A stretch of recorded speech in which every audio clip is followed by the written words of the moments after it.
Hey everybody, welcome back to GWN. I am Noctair, your host. If you are new to the channel, please do hit that subscribe button down below. And make sure you hit the little bell so you get a notification whenever I post a new video. So the season is coming to an end, and I decided to do a couple of quick videos with end of season coverage. Typically attacks in that 5,500 range. Might be some a couple hundred lower, some a couple hundred higher, but you get the general gist of it. It's maxed and near max bases and a variety of diamonds and brackets and so forth. So we're going to start off with this first one by Lightning Rod, and it is a Shimi or Minion Drops attack. A lot of people think that Minion Drops are, you know, kind of dead at the top levels of play, but that's not true. I mean, when you get up into the tippy tops around the 6,000 mark or so, yeah, typically you're going to be using those custom attack strategies that we talk a lot about. But down below that, you know, even in the 5,000s, the mid to upper 5,000s, you're still able to use a Minion Drops attack strategy very effectively, because there's only just so many base designs that can come out of any of these players, and the typical base that I'm seeing right now up towards the top levels tend to have the most important air targeting defenses, one on the edge and then the rest towards the middle. And the one on the edge, of course, is the air bombs, and then the one in the middle would be the firecrackers. A lot of these bases have a line of firecrackers, kind of like this one does, that's I guess designed to kind of slow down the approach of the air troops to the center. And sometimes it works like a charm. I mean, in this case it did. It still ended up being a 72% 2-star, but it did stop that central going attack. However, in other cases it doesn't work nearly as well, such as this one, which happens to be a Mitch. And we got a few replays from Ben. He was posting tons of great stuff, all of them over 70% over the last few days. And this particular attack, it's a Mitch. We got 3 camps of Night Witches and 3 camps of Beta Minions. In the typical Mitch, your bats are going to go in and both destroy as well as distract. And that's what you see here. You've got the Battle Machine also helping out. I think there was a little bit of distraction there with that roaster. But as long as the bats continue working their way in and hitting those air defenses, the air defenses don't fire on the Beta Minions. And that allows the Beta Minions to largely take them out of the picture.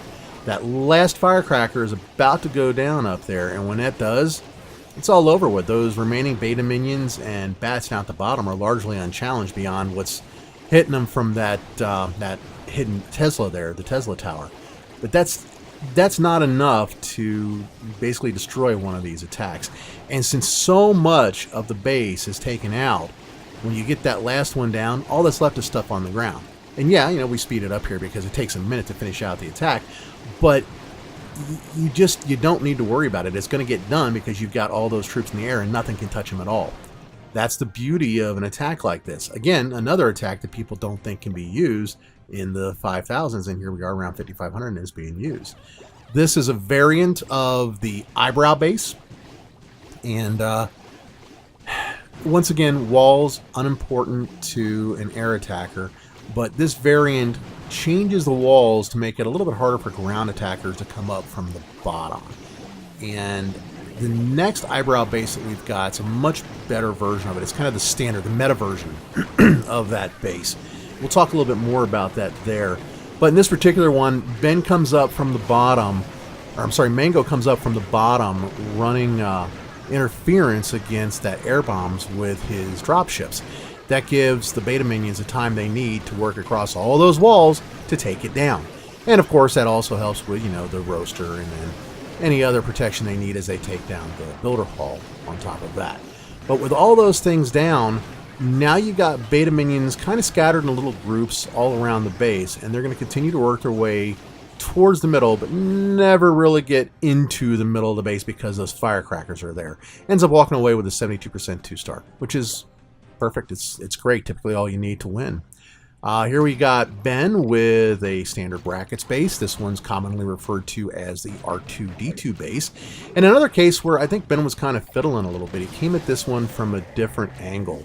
A lot of players will come down from the top, and he comes at it from the side. I'm seeing more and more attacks on this base coming from the side, whether it's ground or air, and they do fairly well. The thing you run into as a problem is getting enough of the troops over to that builder hall to take it down. Now, in this particular attack, Ben comes a little close here at the end. He's only got a couple of beta minions left, but it's able to, he's able to knock it down. And that's all it takes, whatever it is to get the job done. But those air bombs, because they're on the opposite side of where he came in, he doesn't tackle the biggest problem defense when you get around the builder hall. And that's what makes this a little bit of a risky attack sometimes. For the ground attackers, it's going to be the giant cannon, which, as you can see, survived this attack as well. Those two will end in air or ground attack respectively very quickly and very effectively.